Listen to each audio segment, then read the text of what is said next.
नई संसद भवन की शुरुआत है। पुरानी संसद का आखिरी दिन और प्रधानमंत्री नरेंद्र मोदी विपक्ष से कैसे संवाद करते हैं, यह कहकर कि रोने धोने की जरूरत नहीं है, रोते रहिए, करते रहिए। मैं यह समझना चाहता हूं कि क्या ऐसे में प्रधानमंत्री की मंशा पर विश्वास किया जा सकता है। राज्यसभा के अंदर मल्लिकार्जुन खड़गे राज्यसभा के सभापति से यह अपील करते हैं कि आपने दो सांसदों आम आदमी पार्टी के राघव चड्ढा और संजय सिंह दोनों को निलंबित कर दिया है, उन्हें एक बार फिर सदन में आने की अनुमति दीजिए। मगर राज्यसभा के सभापति जगदीप धनखड़ मुस्कुराते रहते हैं, कोई जवाब नहीं देते हैं। तो मैं समझना चाहता हूं कि क्या मोदी सरकार इसी तरह से विपक्ष के साथ संसद के इस विशेष सत्र में संपर्क साधना चाहती है, वार्ता करना चाहती है, ताने देकर, उनका मजाक उड़ाकर।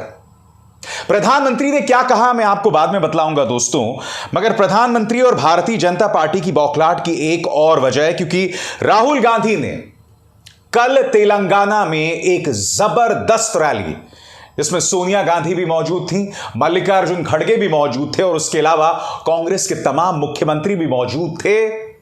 इस जबरदस्त रैली में एक बार फिर प्रधानमंत्री नरेंद्र मोदी की कमजोर नब्ज पर हमला किया है।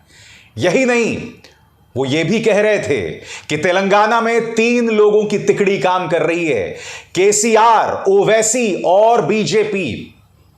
ये तीनों एक साथ हैं और कहने को अलग। सुनिए राहुल गांधी ने किस तरह से हमला बोला प्रधानमंत्री नरेंद्र मोदी और उस सो कॉल्ड तिकड़ी पर। सुनते हैं। आप याद रखिए, देश में नरेंद्र मोदी जी पूरा का पूरा फायदा अदानी जी के लिए करते हैं। हर इंडस्ट्री में अदानी जी को फायदा मिला है। दुनिया में सबसे अमीर आदमियों में से अदानी जी हो गए हैं। मैंने पार्लियामेंट में अदानी जी के बारे में भाषण दिया और मेरी लोकसभा की मेंबरशिप को रद्द कर दिया। वैसे ही केसीआर जी पूरा का पूरा देश, स्टेट का धन अपने परिवार को दिलवाते हैं। इन दोनों की पार्टनरशिप है। मैंने तेलंगाना में आपको भ्रष्टाचार के बारे में अभी बताया, अनेक उदाहरण दिए, मगर नरेंद्र मोदी जी ने कोई इन्वेस्टिगेशन नहीं किया, क्योंकि नरेंद्र मोदी जानते हैं कि तेलंगाना के चीफ मिनिस्टर उनकी मदद करते हैं। और दूसरी साइड देखिए, जहां भी हम बीजेपी से लड़ते हैं वहां एमआईएम आके हमें डिस्टर्ब करती है। ये तीनों एक पार्टनरशिप है, मिलकर काम करते हैं और चुने हुए लोगों को फायदा पहुंचाते हैं। कांग्रेस पार्टी गरीबों के लिए, दलितों के लिए, आदिवासियों के लिए, पिछड़ों के लिए, कमजोर लोगों के लिए, किसानों के लिए, मजदूरों के लिए काम करती है। हमारे दरवाजे सबके लिए खुले रहते हैं।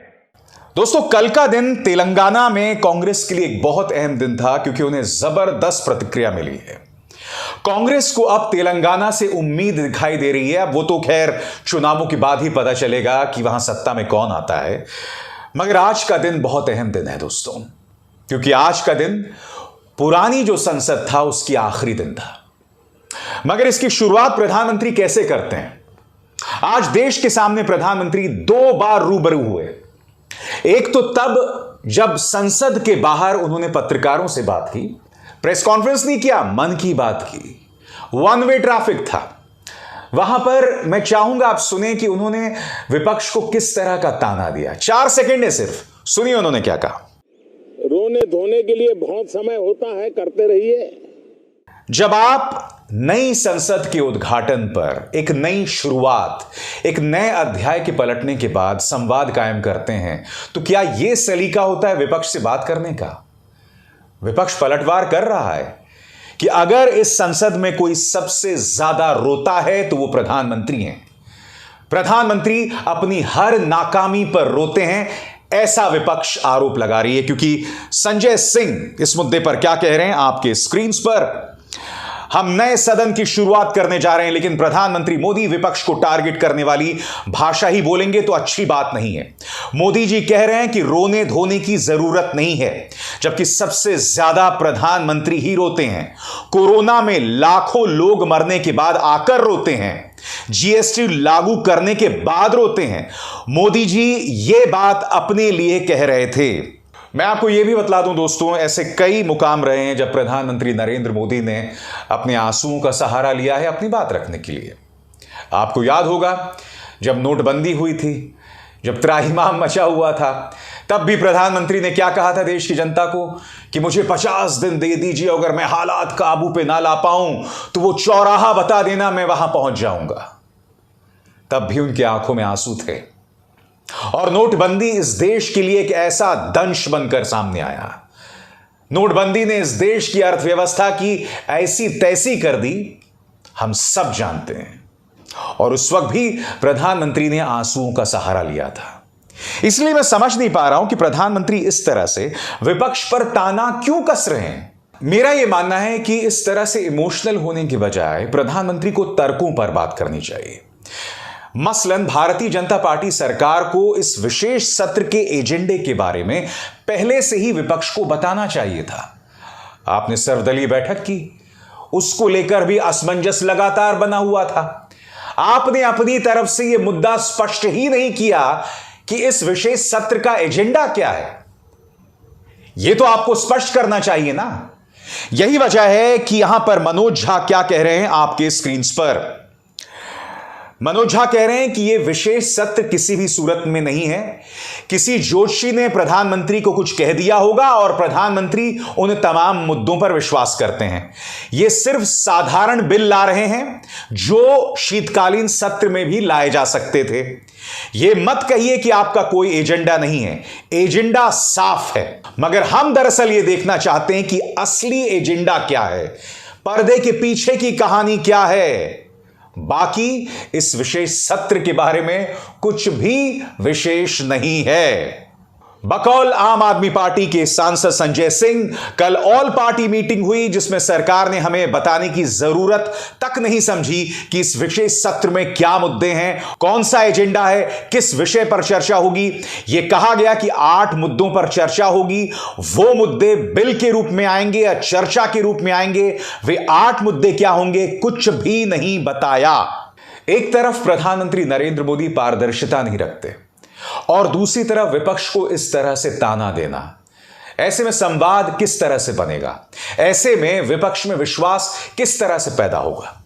हालांकि एक बात मैं स्पष्ट कर दूं, आज मैं प्रधानमंत्री का जो पुरानी संसद भवन में दिया गया जो आखिरी भाषण था ना, मैं उसकी दिल से तारीफ करना चाहता हूं कि प्रधानमंत्री के इस भाषण में उन्होंने पंडित नेहरू की भी तारीफ की, लाल बहादुर शास्त्री की भी तारीफ की, इंदिरा गांधी का भी जिक्र किया। और अपने इस पूरे भाषण में उन्होंने कोई भी कड़वी बात नहीं की। उन्होंने पहले प्रधानमंत्री पंडित नेहरू के ऐतिहासिक भाषण का जिक्र किया तो उन्होंने अटल बिहारी वाजपेयी के उस भाषण का भी जिक्र किया जिसमें अटल जी ने कहा था कि सरकारें आएंगी जाएंगी मगर यह देश एक रहना चाहिए। कहीं ना कहीं अटल जी उस वक्त मौजूदा भाजपा सरकार को ही संदेश दे रहे थे कि राजनीति करो मगर उसकी एक लक्ष्मण रेखा होनी चाहिए। राजनीति जो भी हो उसमें आम सहमति होनी चाहिए, एक कंसेंसस होना चाहिए। अटल जी वही बात कह रहे थे। कहीं ना कहीं आज से कई सालों पहले मौजूदा भाजपा के लिए उनका यह संदेश था जिसका जिक्र आज प्रधानमंत्री ने अपने खूबसूरत भाषण में किया। मैं फिर दोहराना चाहूंगा, प्रधानमंत्री का भाषण बहुत उम्दा था मगर मैं उम्मीद करता हूं कि जो बातें प्रधानमंत्री ने कही थी उस पर वो खुद अमल जरूर करेंगे, कम से कम नए संसद भवन में तो जरूर करेंगे। अभिसार शर्मा को दीजिए इजाजत। नमस्कार।